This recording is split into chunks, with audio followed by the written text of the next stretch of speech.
ونستعينه ونستغفره ونؤمن به ونتوكل عليه ونعوذ بالله من شرور أنفسنا ومن سيئات أعمالنا من يهده الله فلا مضل له ومن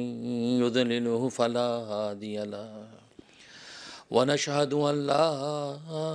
إله إلا الله وحده لا شريك له ولا نظير له ولا مثل له ولا مثال له ونشهد أن سيدنا وسندنا وشفيعنا وشفيع أمرنا وحبيبنا وحبيب ربنا ومولانا محمدا عبده ورسوله أرسله الله إلى كافة للناس بشيرا ونذيرا وداعيا إلى الله بإذنه وسراجا منيرا أما بعد فأعوذ بالله من الشيطان الرجيم بسم الله الرحمن الرحيم قد أفلح من تزكى وذكر اسم ربه فصلى بل تؤثرون الحياة الدنيا والآخرة خير وأبقى إن هذا لفي الصحف الأولى صحف إبراهيم وموسى صدق اللہ۔ بزرگان محترم، برادران عزیز اور میری اسلامی بہنیں، اللہ تبارک و تعالی نے انسان کو اشرف المخلوقات بنایا ہے۔ جو مرتبہ اور مقام اللہ تبارک و تعالی نے انسان کو عطا کیا ہے کسی دوسری مخلوق کو حاصل نہیں ہے۔ پھر خود انسان کو اللہ تبارک و تعالی نے دو چیزوں سے مرکب کیا ہے، ایک جسم اور دوسری روح۔ تو گویا کہ انسان جسم اور روح دو چیزوں سے مرکب کیا گیا ہے، اس لیے انسان کی ضرورتیں دو طرح کی ہیں، ایک انسان کی جسمانی ضرورتیں ہیں اور دوسری انسان کی روحانی ضرورتیں ہیں۔ ظاہر ہے کہ جسم جسمانی ضرورتوں کا تقاضا کرتا ہے، روح روحانی ضرورتوں کا تقاضا کرتی ہے۔ اس لیے دنیا میں اللہ تبارک و تعالی نے انسان کی دو طرح کی ضروریات رکھی ہیں، ایک جسمانی ضرورتیں اور دوسری روحانی ضرورتیں۔ جسمانی ضرورتوں کے لیے اللہ تبارک و تعالی نے کائنات کو پیدا کیا ہے کہ یہ کائنات انسان کی جسمانی ضرورتیں پوری کرتی ہے، اور روحانی ضرورتوں کے لیے اللہ تبارک و تعالی نے خود اپنی ذات یعنی رب کائنات کو رکھا ہے۔ گویا کہ کائنات انسان کی جسمانی ضرورتیں پوری کرتی ہے اور رب کائنات انسان کی روحانی ضرورت بن جاتا ہے، تاکہ جسمانی اور روحانی دونوں ضرورتیں جب پوری کر کے انسان دنیا سے جاتا ہے تو دنیا میں سعادت کی زندگی حاصل کرتا ہے اور آخرت میں جنت عطا ہو جاتی ہے۔ یہ اس انسان کے زندگی کا خلاصہ اور نچوڑ ہے۔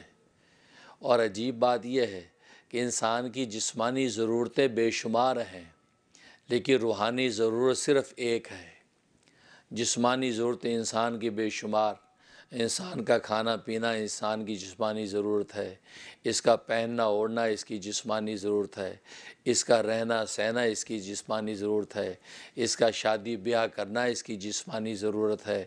گویا کہ اس کی جسمانی ضرورتیں اس کائنات میں بے شمار نظر آتی ہیں، اس لیے اللہ تبارک و تعالی نے اسے کائنات اور کائنات کا ذرہ ذرہ اس انسان کی جسمانی ضرورت پورا کرنے پر لگا دیا ہے۔ تو گویا کہ یہ کائنات اس انسان کی خادم اور یہ پوری کی پوری کائنات جو ہے اس کی مخدوم نظر آتی ہے۔ آسمانوں کی بلندیاں ہوں یا زمین کی وسعتیں ہوں، آبشاروں کا حسن ہو یا دریاؤں کی روانیاں ہوں، ہواؤں کے تپیڑے ہوں یا جو ہے صحراؤں کے تودے ہوں، ہر چیز اللہ تبارک و تعالی نے انسان کی جسمانی ضروریات پہ لگا رکھی ہیں۔ تو گویا کہ انسان کی جسمانی ضرورت بے شمار، اور اگر ان سب کو محدود ایک عنوان کے اندر بند کریں تو وہ 5 طرح کی انسان کی جسمانی ضروریات بنتی ہیں، 5 کے بعد کوئی چھٹی قسم نہیں ہے۔ ہاں، اور اگر کوئی ضروریات نظر آئیں ان 5 میں سے کسی کی شاخ یا برانچ تو ہوتی ہے، لیکن بنیادی طور پر انسان کی جسمانی ضرورتیں 5 ہی طرح کی ہیں۔ اس کی وجہ یہ ہے کہ خود انسان کو اللہ تبارک و تعالی نے 5 حواس خمسہ ظاہرہ عطا کیے ہیں۔ اس کو دیکھنے کی قوت باصرہ عطا کی ہے، اس کو سونگھنے کی قوت شامہ عطا کی ہے، اس کو زبان کے اندر قوت ذائقہ عطا کی ہے، اس کے کان کے اندر قوت سامعہ عطا کی ہے، اس کے ہاتھ پیر میں قوت لامسہ عطا کی ہے۔ یہ 5 حواس خمسہ ظاہرہ ہیں، لہٰذا 5 حواس خمسہ ظاہرہ اپنی ضرورتیں پوری کرتے ہیں۔ آنکھ جو ہے آنکھ دیکھ کر اپنی ضرورت پوری کرنا چاہتی ہے، لہٰذا جتنی بھی مبصرات ہیں یعنی دکھی جانے والی جتنی چیزیں ہیں یہ آنکھ کی ضرورت ہیں، لہٰذا آنکھ ان کو دیکھ کر لطف و لذت حاصل کرتی ہے یا اس سے علم اور معرفت حاصل کرتی ہے، کیونکہ آنکھ کا کام دیکھنا ہے، یا کہ دکھی جانے والی چیزیں جتنی مبصرات ہے وہ انسان کی آنکھوں کی ضرورت ہے۔ اور کان کے اندر قوت سامعہ رکھی ہے، تو دنیا میں اللہ تبارک و تعالی جتنے مسموعات یعنی سنی جانے والی جتنی چیزیں ہیں وہ کان کی ضرورت ہیں، لہذا کان سن کر اس سے لطف و لذت اور اپنی ضرورت کو پورا کرتا ہے۔ اس لیے اللہ تبارک و تعالی نے مسموعات دنیا کے اندر پیدا کر رکھی ہیں۔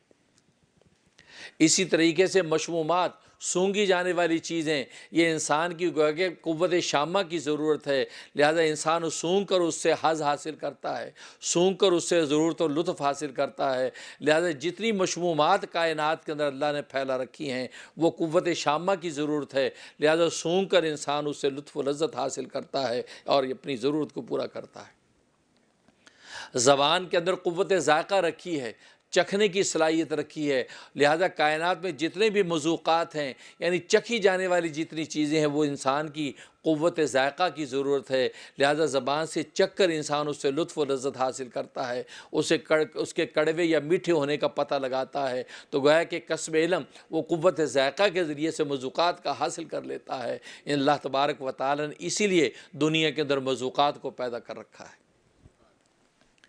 پھر اسی طریقے سے اللہ تبارک و تعالی انسان میں قوت لامسہ رکھی ہے، یہ چھونے کی قوت رکھی ہے، چھونے کے ذریعے سے انسان ملموسات کی جتنی ضرورتیں دنیا کے اندر نظر آتی ہیں وہ لمس کے ذریعے سے اس کے نرمی گرمی کو محسوس کرتا ہے۔ اس لیے اللہ تبارک و تعالی نے جتنی جو ہے وہ چھوئی جانے والی چیزیں پیدا کر رکھی ہیں وہ انسان کی قوت لامسہ کی ضرورت ہے۔ بس ان 5 حواس خمسہ ظاہرہ کے تحت آپ دنیا کی ہر چیز کا جائزہ لے لیں، وہ یا تو مشمومات میں سے ہوگی یا مذوقات میں سے ہوگی یا ملموسات میں سے ہوگی یا جو ہے مسموعات میں سے ہوگی یا اسی طریقے سے وہ کسی اور جو ہے ذائقے کے ساتھ اور حواس خمسہ ظاہرہ کے ساتھ مبصرات میں سے ہوگی، تو گویا کہ 5 طرح ہی کی چیزیں کائنات کے اندر آپ کو نظر آئیں گی جس سے انسان اپنی جسمانی ضرورت کو پورا کرتا نظر آتا ہے۔ لیکن عجیب بات یہ ہے کہ انسان کی روحانی ضرورت صرف ایک ہے، اور وہ کیا ہے؟ اس مملوک کا اپنے مالک کو پہچان لینا، اس مرزوق کا اپنے رازق کا پتہ ڈھونڈ لینا، اس مخلوق کا اپنے خالق کو دیکھ لینا۔ گویا کہ اللہ کو پہچان لینا بس یہ اس کی ضرورت ہے، اس کے علاوہ اس کی روحانی اور کوئی ضرورت نہیں۔ اس معرفت اور پہچان کے لیے کبھی نمازوں کے سجدوں میں گرتا ہے، کبھی روزوں میں بھوکا پھرتا ہے، کبھی زکاتیں بانٹتا ہے، کبھی حج کے لبیک اللہم لبیک کے نعرے لگاتا ہے، کبھی اخلاق حسنہ پیش کرتا ہے، کبھی خلق خدا کی خدمت کرتا ہے، کبھی اللہ تبارک و تعالیٰ کو پکارتا ہے۔ تو گویا کہ بظاہر یہ جتنے بھی اسباب کرتا نظر آتا ہے یہ ضرورت صرف ایک پوری کر رہا ہے، اور وہ ضرورت کیا ہے؟ وہ اللہ تبارک و تعالیٰ کو پہچان لینا ہے۔ یہ مملوک جب اللہ تبارک و تعالیٰ کو پہچان لیتا ہے تو اس انسان کی روحانی ضرورت پوری ہو جاتی ہے۔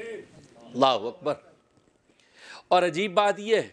کہ جب تک اس انسان کی روحانی ضرورت پوری نہ ہو تو جسمانی ضرورتوں کی لطف و لذت اس کو کامل طور پہ حاصل نہیں ہو سکتی۔ اگر یہ کھانے کا حقیقی لطف چاہتا ہے،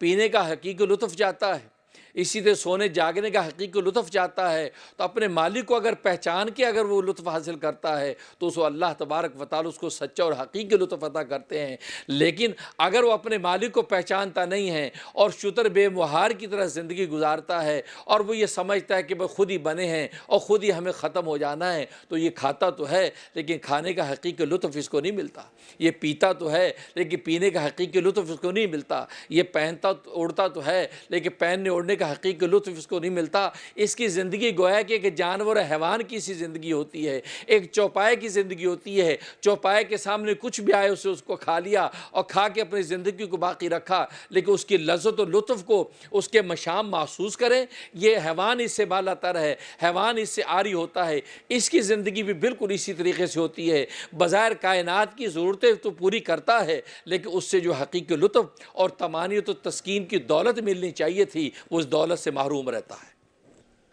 کیونکہ اس مملوک نے اپنے مالک کو پہچانا نہیں۔ یہ جو کھانا کھا رہا ہے اس کھانا کے مالک کو پہچانا نہیں، جو پانی پی رہا ہے اس پانی کے خالق کو اس نے پہچانا نہیں، جو کپڑے پہن رہا ہے اس کپڑے کے خالق اور مالک کو اس نے پہچانا نہیں، یہ سو کر نیند لیتا ہے، نیند کی دولت جس مالک نے عطا کی اس مالک کو تو یہ جانتا نہیں ہے، تو اس کی زندگی پھر ایسی ہے اولئک کالانعام بل هم اضل، جیسے قرآن نے کہا کہ یہ تو چوپایوں کی طرح ہے، یہ کفار و مشرکین جو اپنے مالک اور خالق کو پہچانتے نہیں ہیں، جو ان کو معرفت کا نور حاصل نہیں ہے، ان کی زندگی تو چوپاؤں کی طرح ہے، بل هم اضل، بلکہ چوپاؤں سے بھی بدتر ہے کہ چوپائے تو چوپائے ہو کر بدتری کے اندر ہے، یہ انسان افضل ہو کر یہ پھر اس ابتری کی زندگی کے اندر جب داخل ہوتا ہے تو ان چوپاؤں سے بھی بدتر ہو جاتا ہے۔ اس لیے کہا کالانعام بل هم اضل، بلکہ ان سے بھی بدتر۔ تو معلوم ہوا کہ جتنی بھی انسان کی جسمانی ضرورتیں ہیں اس سے اگر حقیقی راحت حاصل کرنا چاہتا ہے تو پھر اپنے مالک اور خالق کو پہچان لے، اور جب اپنے مالک کو پہچانتا ہے، اللہ کو پہچان لیتا ہے، یہ مرزوق اپنے رازق کو پہچان لیتا ہے، تو پھر اس کے تین تقاضے کھڑے ہوتے ہیں، تین تقاضے اس کے کھڑے ہوتے ہیں۔ پہلا تقاضا یہ ہوتا ہے کہ جس اللہ کو یہ پہچان رہا ہے اس اللہ کی عبادت کے لیے تیار ہو جائے، کیونکہ جب عابد اپنے معبود کو پہچان لے، جب مخلوق اپنے خالق کو پہچان لے تو اس کا حق یہ کہ اس کی عبادت کے لیے تیار ہو جائے۔ تو پہلا تقاضا یہ ہوتا ہے کہ پہچان کے بعد یہ عبادت کے لیے تیار ہو جائے، اور دوسرا تقاضا اطاعت، کہ اس اللہ تبارک و تعالی نے دنیا کے اندر ہماری ہدایت کے لیے، جسمانی ضرورتیں ظاہر کرنے کے لیے، روحانی ضرورتیں ظاہر کرنے کے لیے، ہمیں ہدایت کے راستے پہ چلنے کے لیے اور اس مالک اور خالق کا پتہ دینے کے لیے کم و بیش 1,24,000 انبیاء اکرام علیہم الصلاۃ والسلام بھیجے ہیں، تو ان نبیوں کو دیکھ کر ان نبی کی اطاعت کے لیے تیار ہو جائے۔ تو گویا کہ اللہ کی عبادت کے لیے تیار ہو جائے کیونکہ اس نے اللہ کو پہچان لیا ہے، اور پھر اسی کے بھیجے ہوئے انبیاء کی اطاعت کے لیے تیار ہو جائے کیونکہ اسی اللہ نے بھیجے ہیں۔ اور تیسرا تقاضا اپنے جیسی مخلوق کی خدمت کے لیے تیار ہو جائے، کیونکہ یہ مخلوق کا خالق بھی وہی ہے جس کا خالق میرا جو اگر وہ خالق ہے، اس مخلوق کا بھی چونکہ وہی خالق ہے، لہٰذا یہ مخلوق بھی چونکہ اسی کی مخلوق ہے، لہٰذا اس مخلوق کی خدمت کے لیے تیار ہو جائے۔ تو گویا کہ پہچان کے بعد تین تقاضے پیدا ہوتے ہیں، ایک اللہ کی عبادت، دوسری رسول کی اطاعت، اور تیسری مخلوق کی خدمت۔ بس یہ زندگی کا خلاصہ اور نچوڑ ہے۔ جب انسان ان تینوں چیزوں کو لے کر چلتا ہے تو دنیا میں کھانے کا بھی لطف آ جاتا ہے، پینے کا بھی لطف آتا ہے، پھر دنیا کے اندر سامان راحت نہیں رہتے بلکہ حقیقت میں راحت اس کو مل جاتی ہے، اس لیے کہ کافر و مشرک اگر کھاتا ہے، کافر مشرک اگر محل بناتا ہے، کافر و مشرک اگر پوشاکیں پہنتا ہے تو اس کے پاس سامان راحت تو ہیں لیکن راحت نہیں ہے، اس کے بعد سامان راحت تو ہیں، عظیم الشان محل تو اس کے پاس ہے، نرم مخملی گدے تو ہیں، ایئر کنڈیشن تو چل رہے ہیں، اس کی جلد تو ٹھنڈی ہے لیکن اندر بے چینی کی آگ لگی ہوئی ہے، اس لیے کہ اس دل کی مچھلی کو اس نے دل کے بنانے والے کے سپرد کیا نہیں، اور مچھلی جب تک پانی کے اندر نہیں جاتی ہے اس وقت اس کو چین نہیں آتا، وہ تڑپتی رہتی ہے۔ تو دل کی مچھلی اس کا پانی کیا ہے، اس کی تسکین کیا ہے؟ دل کی مچھلی کی تسکین اللہ تبارک و تعالیٰ کی یاد ہے، اپنے مالک کی پہچان ہے۔ یہ اس معرفت کے سمندر کے اندر جب یہ دل غوطے لگانے لگتا ہے تو دل کو اطمینان اور طمانینت حاصل ہو جاتی ہے، اور جب تک یہ معرفت کے سمندر میں غوطے نہیں لگاتا تو یہ بے چین رہتا ہے۔ لہذا کافر مشرک کا دل بے چین رہتا ہے، بظاہر کھا رہا ہے، بظاہر پی رہا ہے، بظاہر لمبے دسترخوان ہیں، بظاہر شاہی پوشاکیں ہیں، شاہی محل اس کے پاس ہیں، سامان راحت تو اس کے پاس ہے لیکن راحت نہیں ہے، اور سامان راحت ہونا کمال نہیں، حقیقت میں تو راحت حاصل ہو جانا کمال ہے۔ اور جب یہ دل دریائے معرفت کے اندر غوطے لگاتا ہے اور اپنے اس مالک کو پہچان لیتا ہے اور یہ دل عارف ہو جاتا ہے اپنے مالک کا، تو پھر اگر شاہی محل نہ بھی ہوں اور ایک جھونپڑا ہو اور ٹوٹی چٹائی ہو اور ایک لنگوٹا ہو اور چٹنی اور روٹی ہو، اس چٹنی روٹی کے اندر اس اللہ کے ولی کو وہ لطف آتا ہے کہ جو جنت کے کھانوں کے اندر بھی لطف نہ آئے، اس کو پینے کے اندر وہ لطف آتا ہے کہ جو گویا کہ دنیا کے مشروبات کے اندر لطف نہ ہے، گویا کہ اس چٹیا زمین پہ لیٹنے پہ اس پہ وہ مزہ آتا ہے جو مخملی گدوں پر نہ آئے، کہ اس کے دل کی جو مچھلی تھی وہ دریائے معرفت کے اندر غوطے لگا رہی ہے، اور جب دریائے معرفت میں غوطے لگا رہی ہے تو سامان راحت تو اس کے پاس نہیں ہے لیکن حقیقت کی راحت اور طمانینت اس کو اللہ نے عطا کر دی ہے۔ یہ ہے زندگی کا خلاصہ، اپنے مالک کو پہچاننا۔ اس سے حضرت علی مرتضیٰ باب العلم والقضاء ایک مرتبہ تشریف لا رہے ہیں تو صحابی عمار بن یاسر کو دیکھا، عمار بن یاسر آہیں بھر رہے ہیں، بے چین بیٹھے ہیں، آہیں بھر رہے ہیں، تو آپ نے فرمایا عمار تو کیوں آہیں بھر رہا ہے؟ اگر تو یہ جو تو آہیں بھر رہا ہے اگر دنیا کے کسی مقصد پر، دنیا کی کسی نقصان پر یا دنیا کی کسی لذت کے حصول کے لیے آہیں بھر رہا ہے تو تیری آہیں بھرنے کی تجارت ناقص ہے، تیری آہیں بھرنے کی یہ جو حرکت ذلیل ہے، یہ تیری سود مند تجارت نہیں ہے، یہ گویا کہ بہت چھوٹی اور خسیس حرکت ہے۔ اگر دنیا کی لطف و لذت کے لیے تو آہیں بھر رہا ہے، کاش مجھے یہ مل جائے، کاش مجھے یہ مل جائے، میں یہ محل بنا لوں، میں یہ پوشاک حاصل کر لوں، کاش میں یہ دسترخوان ہوں، تو اگر دنیا کی کسی چیز کے لیے آہیں بھر رہا ہے تو پھر تیری تجارت نفع بخش نہیں ہے بلکہ تیری تجارت میں خسارہ ہی خسارہ ہے۔ اور فرمایا کہ تو مجھے دیکھ، میں نے دنیا کی ساری چیزوں کے لذتیں اٹھا رکھی ہیں، دنیا کی ساری چیزوں کے لذتیں اٹھا لی، اور میں اسی نتیجے پر پہنچا ہوں کہ دنیا کی ان چیزوں کی کوئی حقیقت نہیں ہے جب تک کہ اللہ تبارک و تعالیٰ کی معرفت انسان کے پاس نہیں۔ فرمایا کہ تم معقولات کی اگر بات کرو، کھانے پینے کی بات کرو، تو کھانے پینے کی چیزوں میں شہد افضل غذا ہے، سب سے اعلیٰ ترین اگر معقولات اور کھانے پینے کی چیزوں میں کوئی چیز ہے اور کھانے پینے کی چیزوں کا اگر کوئی بادشاہ ہے تو وہ شہد ہے۔ اور شہد کی حقیقت عمار تجھے پتہ ہے شہد کی حقیقت کیا ہے؟ ایک مکھی کا فضلہ ہے،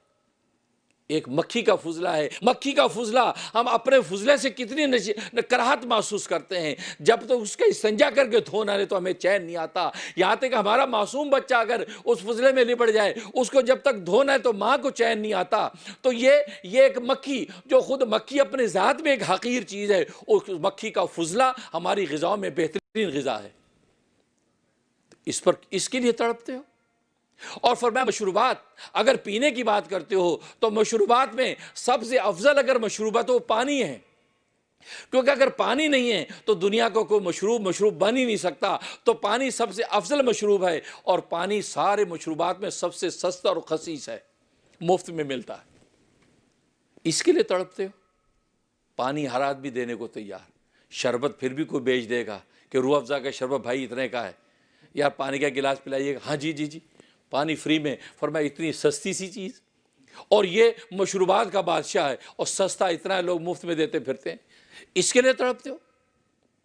اور فرمایا اگر لباس کی بات کرتے ہو، ملبوسات کی بات کرتے ہو، جن ملبوسات پہ لوگ فاخران لباس پہ فخر کرتے ہیں، تو ملبوسات میں فرمایا ریشم کا کپڑا سارے کپڑوں کا بادشاہ ہے، اور ریشم کی کپڑے کی حقیقت تجھے پتہ ہے کیا ہے؟ فرمایا ایک کیڑے کی دم سے نکلتا ہے،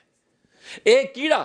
جو کیڑا خود اپنی ذات میں کیڑا ہے، اپنی ذات میں حقیر ہے، اس کی دم میں سے یہ ریشم نکل کے خدا بناتا ہے، جس ریشم کی اصل اور حقیقت یہ ہے، اس ریشم کے کپڑوں پر جان دیتا ہے، اس پہ قربان ہوتا ہے، اس کے لیے آہیں بھرتا ہے، اس کا مطلب تیری تجارت تو ناقص ہے۔ اور فرمایا اگر مسموعات کی بات کرتے ہو، یہ سنی جانے والی چیزوں کی بات کرتے ہو، تو یہ موسیقی یعنی ترنم اور یہ خوبصورت آوازیں، ان کی حقیقت کیا ہے؟ فرمایا کہ یہ ہوا کا ترنم، ہوا کے نشیب و فراز کا نام ہے، اور ہوا کا نشیب و فراز، اور ہوا اتنی سستی ہے کہ جہاں پانی نہیں پہنچ سکتا وہاں پر ہوا مفت میں ملتی۔ جس کمرے میں پانی بند کر دیا، بند باندھ کے، ہوا ہر جگہ موجود، کہا کہ اتنی سستی سی چیز، اس کے ترنم کا نام تو مسموعات ہے، اس پر جان دیتے ہو۔ اس کی حقیقت یہ، اور فرمایا کہ مشمومات کی بات کرتے ہو، سونگی جانے والی چیزوں کی بات کرتے ہو، سونگی جانے والی چیزوں میں فرمایا کہ مشک جو ہے، یہ مشک سب سے اعلیٰ خوشبو ہے، ساری خوشبو کی بادشاہ ہے، اور مشک کی خوشبو تجھے پتہ اس کی حقیقت کیا ہے؟ ایک جانور کے خون کا نام ہے، ہرن کے نافے سے نکلتی ہے، ہرن کا خون جم جاتا ہے، اس کو مشک بن جاتا ہے، وہ مشک اور کستوری، وہ کستوری ساری خوشبو کی بادشاہ ہے۔ اس کی حقیقت یہ ہے کہ جانور کے خون کا نام ہے، اس جانور کے خون کو اللہ نے ایسی کستوری بنا دیا، ساری خوشبو کی بادشاہ ہے، اور آج اس پر فریفتہ ہو کر اس مالک کو بھول جاتے ہو۔ اس دنیا کی حقیقت کیا ہے؟ تو گویا کہ حضرت علی مرتضیٰ رضی اللہ تعالیٰ عنہ نے تمام تفصیلات بتا دی، اور فرمایا زوجات، اگر تم مزوجات کی بات کرتے ہو، ازدواجی تعلق کی بات کرتے ہو، بیویوں عورتوں کی بات کرتے ہو، عورتیں کیا ہیں؟ عورتیں دنیا کے انسان کے لیے ایک فتنہ ہیں، ایک مرد کے لیے ایک فتنہ ہیں۔ اگر حلال و پاک ہے تو انسان کے لیے جنت کا راستہ ہے، لیکن ناپاک اور حرام ہے تو انسان کے لیے فتنہ ہی فتنہ ہے۔ لیکن حلال حرام کا فرق کرنے والا تو کوئی نصیب والا ہوتا ہے، ورنہ اس فتنے میں مبتلا ہو کر جہنم کا راستہ ناپتا ہے۔ فرمایا کہ اس پہ فریفتہ ہوتے ہو۔ فرمایا یہ تیری دنیا کی حقیقت ہے۔ دنیا کی کسی بھی نعمت کو اٹھا کے دیکھو، اس کی اثر اتنی حقیر ہے، اتنی حقیر ہے، اس پہ اگر کوئی آہیں بھرے تو اللہ تبارک و تعالیٰ کی نظر میں وہ بندہ بھی حقیر ہو جاتا کہ یا یہ آہیں بھی کس پہ بھرتا ہے؟ یہ آہیں اس بات پہ بھرتا ہے، یہ معمولی سی چیزیں، یہ کوئی جو مکھی کا فضلہ ہے، کوئی کیڑے کی دم سے نکلتا ہے، کوئی جانور کے خون کا نام ہے، ان چیزوں پہ فریفتہ ہوتا ہے؟ نہیں۔ اس کے بعد حضرت علی مرتضیٰ رضی اللہ تعالیٰ فرماتے ہیں عمار،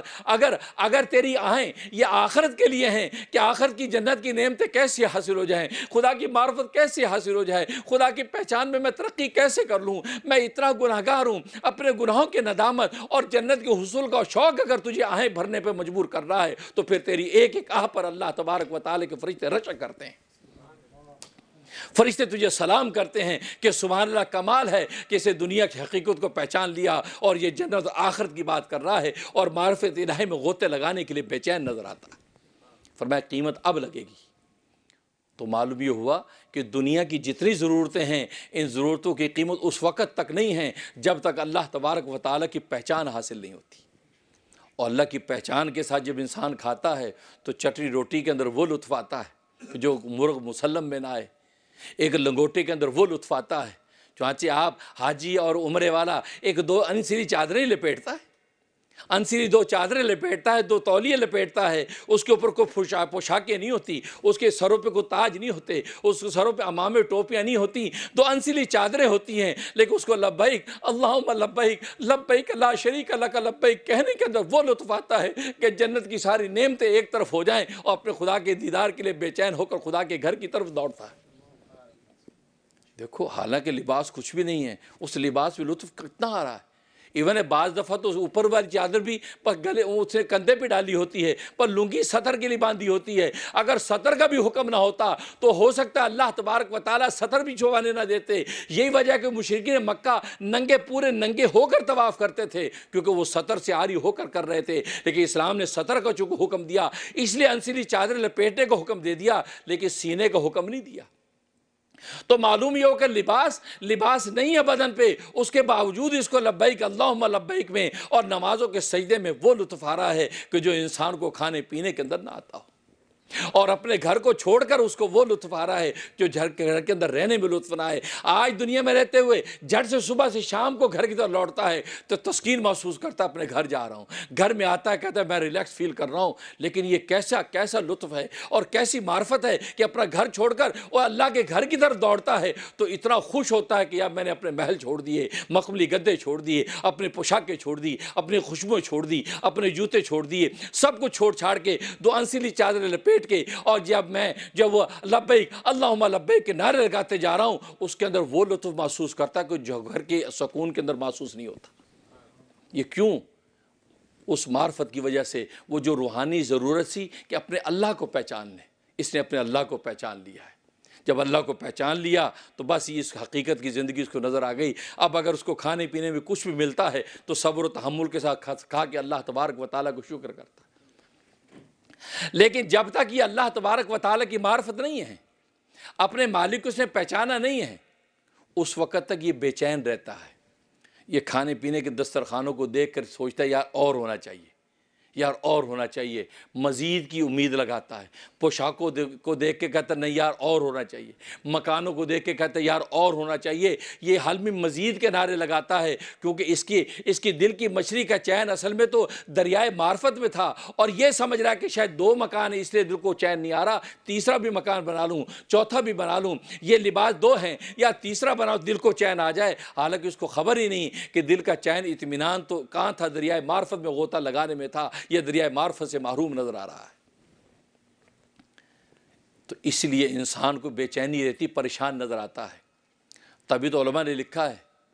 کہ مسلمان پریشان نہیں ہوتا، مسلمان غریب ہوتا ہے،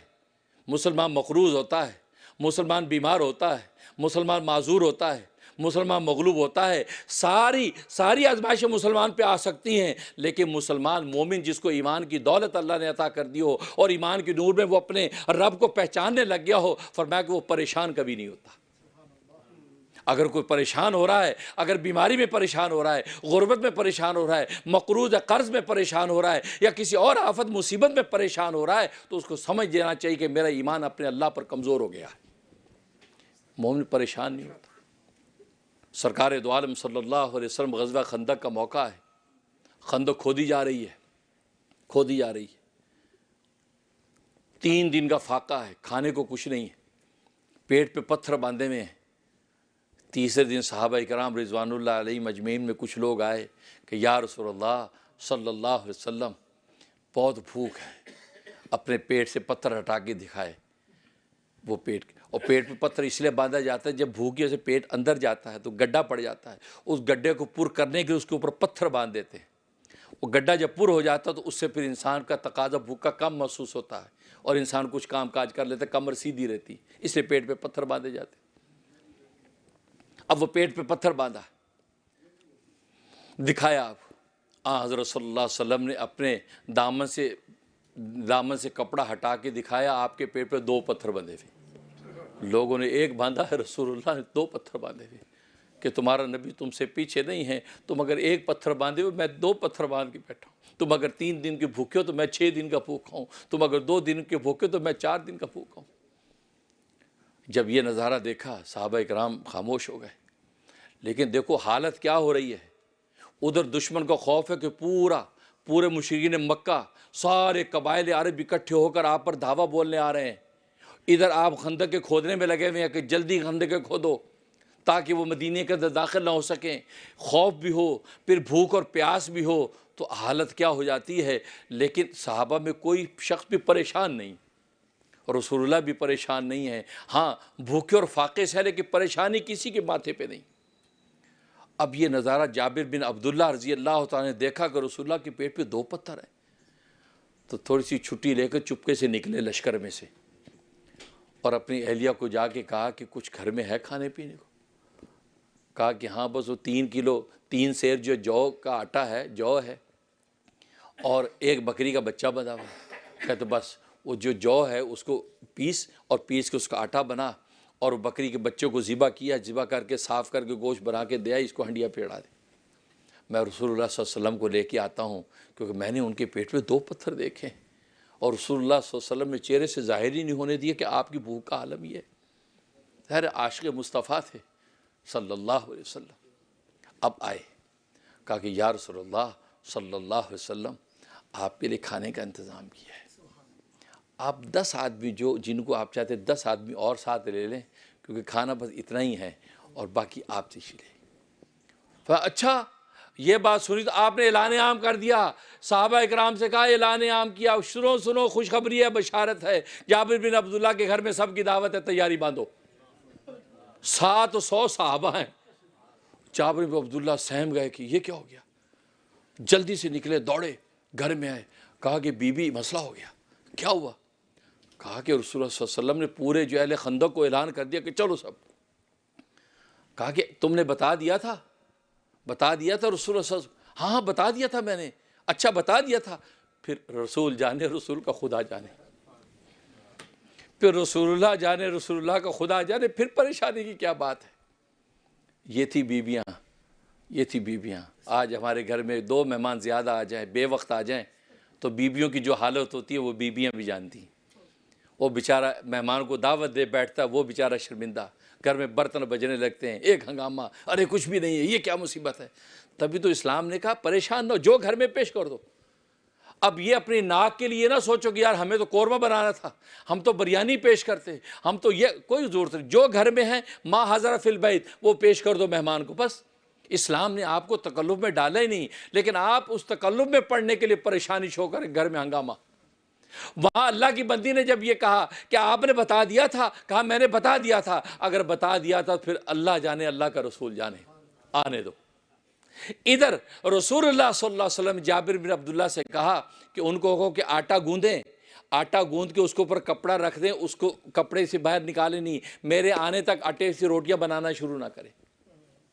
اور سالن جو ہنڈیا کا چڑھا ہوا ہے، ہنڈیا میں سے سالن جو دینا شروع نہ کرے، برتنا شروع نہ کرے، میرا انتظار کرے. اور محلے میں سے 10 عورتیں بلا لو جو روٹیاں پکائیں گی. اچھا 10 عورتیں بھی بلا لیں. اب رسول اللہ صلی اللہ علیہ وسلم تشریف لے آئے اور آئے. آپ نے آٹا دیکھا، آٹے میں اپنا لعاب دہن اس میں مکس کیا اور ڈھک دیا. کہا کہ جو روٹی بنائے نیچے سے آٹا نکالتی جائے، روٹی بناتی، آٹا نکالتی جائے، روٹی بناتی ہے. اس کو ننگا نہ کریں، کپڑا نہ ہٹائیں. اور ہنڈیا کو برتن کھولا، اس میں لعاب دہن ڈالا اور خدا سے برکت کی دعا کی اور کہا کہ بس اتنا اس میں سے ہٹاؤ کہ جتنا چمچ اس میں جاتا ہے اتنا اٹھاؤ، نکالتے جاؤ. اس کا ڈھکن کھولنا نہیں، دیکھنا نہیں.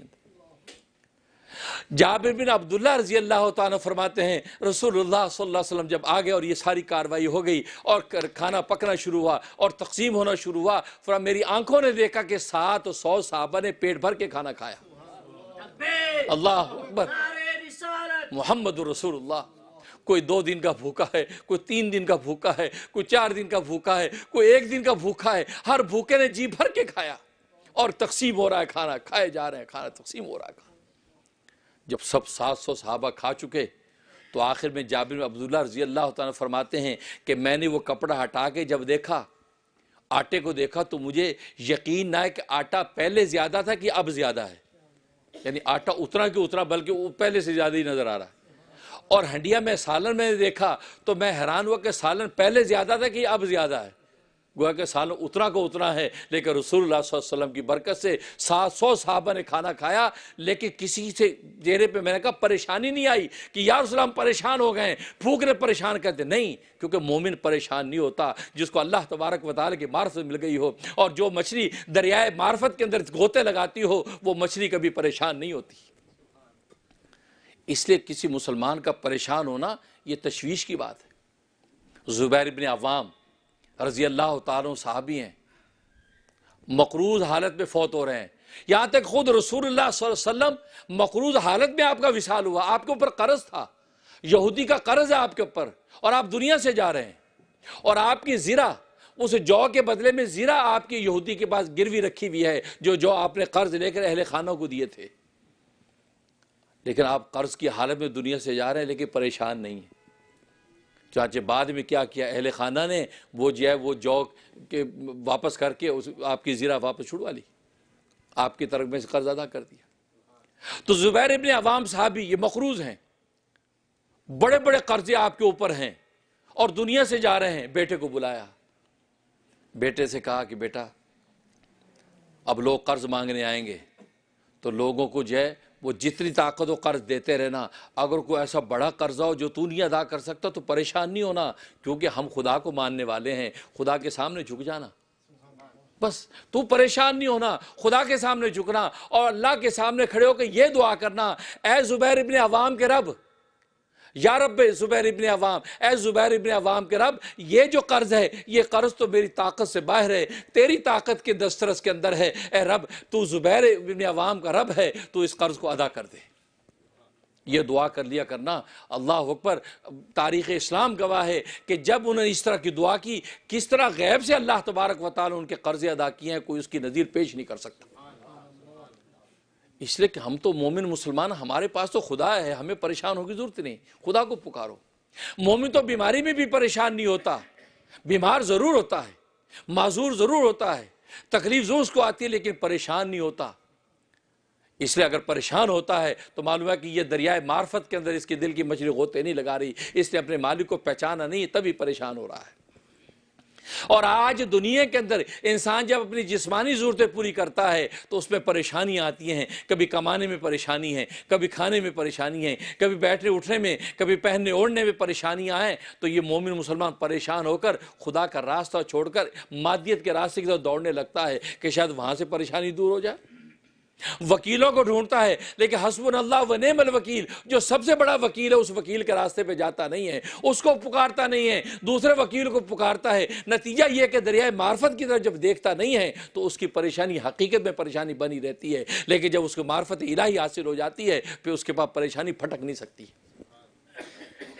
پھر وہ ترقی کرتا چلا جاتا ہے۔ بھائی یہی وہ حقیقت ہے زندگی کی، انسان جسمانی ضروریات بھی پوری کرتا ہے، روحانی ضروریات بھی پوری کرتا ہے، لیکن نگاہ اس کو خدا پہ رکھنی ہے، اور اس کا خلاصہ دو ہی چیزیں ہیں، اور وہ دو چیزیں کیا ہیں؟ وہ حضرت ابو درداء رضی اللہ تعالیٰ عنہ، یہ صحابی رسول ہیں اور ان کو حکیم الامت کہا جاتا ہے، وہ فرماتے ہیں دو ہی چیزیں ہیں۔ ایک یہ کہ جو شخص معرفت الہی کے بغیر دنیا کے اندر راحت تلاش کرنے کی کوشش کرے گا، یاد رکھو وہ دنیا کے اندر گم تو ہو سکتا ہے لیکن اس کو راحت کبھی نہیں ملے گی۔ راحت ملے گی تو خدا کی معرفت کے ساتھ، خدا کو پہچان لو، پہچاننے کے بعد اگر چٹنی روٹی بھی کھاؤ گے اس میں وہ لطف آئے گا جو مرغ مسلم میں نہیں ہوتا، ایک لنگوٹا بھی باندھو گے اس میں وہ لطف آئے گا جو پوشاکوں میں نہیں ہے، ایک چھال کے جوتے پہنو گے اس میں وہ لطف آئے گا جو آپ کو شوز کے اندر نہیں آتا ہے، آپ کو شاہی جوڑوں کے اندر نہیں آتا ہے۔ تو فرمایا کہ سب سے پہلی چیز یہ کہ اللہ تبارک و تعالیٰ کی معرفت کے بغیر، خدا کو پہچانے بغیر اگر دنیا کے اندر کوئی راحت کو تلاش کرے گا وہ دنیا میں گم تو ہو جائے گا لیکن اس کو راحت نہیں ملے گی۔ اگر وہ راحت چاہتا ہے تو اللہ تبارک و تعالیٰ کو پہچان لے۔ چنانچہ قدوۃ السالکین، امام المفسرین حضرت مولانا احمد علی لاہوری رحمۃ اللہ علیہ، احمد علی لاہوری رحمۃ اللہ علیہ لاہور کے اندر بہت بڑا فیضان ان کا پھیلا ہے اور تفسیر کے امام ہیں۔ وہ فرماتے ہیں کہ اگر میں ریل گاڑی میں جا رہا ہوں، پلیٹ فارم پہ ہوں اور ہری جھنڈی ٹی ٹی نے دی اور اسے گاڑی چلی ہو، میں ایک پائیدان پہ قدم رکھوں اور دوسرا قدم رکھنے کے لیے ابھی ڈنڈا پکڑوں اور ایک آدمی دوڑا ہوا چلا آئے اور مجھے کہے کہ حضرت مجھے بتا دے کہ قرآن کی تفسیر کیا ہے، قرآن کیا کہتا ہے، قرآن پورے کی مجھے تفسیر ذرا بتا دیجئے، گویا کہ چند لمحے مجھے دے رہا ہے، چند لمحے میں پورے قرآن کی تفسیر مجھ سے سمجھنا چاہتا ہے۔ جو قرآن 23 سال کے اندر اترا ہو تو میں اس کو 23 سیکنڈ میں کیسے بتا دوں؟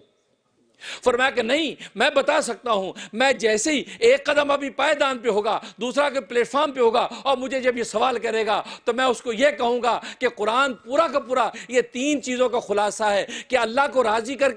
کرو عبادت کر کے، رسول کو راضی کرو اطاعت کر کے، اور مخلوق کو راضی کرو خدمت کر کے۔ یہ قرآن کا پیغام ہے، بس یہ تین، یہ اس کے زیادہ قرآن نے کچھ نہیں کہا۔ اللہ کو راضی کرو عبادت کر کے، رسول کو راضی کرو اطاعت کر کے، اور مخلوق کو راضی کرو خدمت کر کے، بس یہ زندگی کا خلاصہ ہے۔ پر فرمایا کہ پورے قرآن کی تفسیر 3 لفظوں میں اس کو اس لمحے میں بتا سکتا ہوں۔ یہ پورا قرآن، اور جس قرآن کے بارے میں اللہ نے کہا فیہا کتب قیمہ، کہ اس قرآن کے اندر پہلے ساری آسمانی کتابوں کے علوم بند ہیں، اس میں تورات کے علوم بھی ہیں، اس میں انجیل کے علوم بھی ہیں، اس میں زبور کے علوم بھی ہیں، اس میں صحائف شیش بھی ہیں، صحائف ابراہیمیہ بھی ہیں، فیہا کتب قیمہ، ساری آسمانی کتابوں کے علوم اس قرآن کے اندر بند ہیں۔ اور وہ قرآن کیا کہہ رہا ہے کہ بس اللہ کو راضی کرو عبادت کر کے، رسول کو راضی کرو اطاعت کر کے، اور مخلوق کو راضی کرو خدمت کر کے۔ جسے اس پر عمل کر لیا اسے ساری کائنات کے خزانے حاصل کر لی۔ تو یہ وہ حقیقت، تو راحت جو ہے اللہ کو پہچان کے راحت ڈھونڈو گے تو ملے گی، ورنہ نہیں ملے گی۔ اور دوسرا فرمایا صبر، صبر کا دامن تھامو، اگر کھانا کم ملا صبر کر لو، پہننے کو ٹوٹا ملا کوئی بات نہیں، لیٹو ٹوٹی چڑھائی ملی صبر۔ تو صبر و تحمل، فرمایا ایک راحت کو حاصل کرے خدا کی معرفت کے ساتھ، اور دوسرا صبر و تحمل کے ساتھ جب چلے گا، یہ دو چیزیں جب لے کے چلے گا تو دنیا کے اندر اللہ تبارک و تعالی اس کو جنت کا مزہ عطا کر دیں گے، اور مرنے کے بعد حقیقت میں جنت ہی مل جائے گی۔ یہ وہ زندگی کا خلاصہ ہے۔ اس کے اوپر انسان جب چلتا چلا جائے گا تو اللہ تبارک و تعالی ظاہری باطنی دولتوں سے مالا مال کر دے گا۔ آمین یا رب العالمین۔ آج کا خطبہ سپانسر کیا ہے پاکستان لاہور سے راحت پروین اور ان کی ڈاٹرز، ان کی بیٹیاں، ان کی طرف سے آج کا خطبہ سپانسر ہے۔ ان کا ہمارے رحم ٹی وی کے ساتھ، ادارے کے ساتھ تعامل رہتا ہے، لہذا آج کا خطبہ ان کی طرف سے سپانسر کیا گیا ہے۔ اللہ تبارک و تعالی راحت پروین اور ان کی بیٹیوں کو خوب خوب برکت عطا فرمائے، اور رحم ٹی وی کے ساتھ ان کی محبت جو ہے اس کا بہترین بدلہ اللہ تبارک و تعالی دنیا اور آخرت میں عطا فرمائے، اور ظاہری باطنی دولتوں سے مالا مال فرمائے۔ آمین یا رب العالمین۔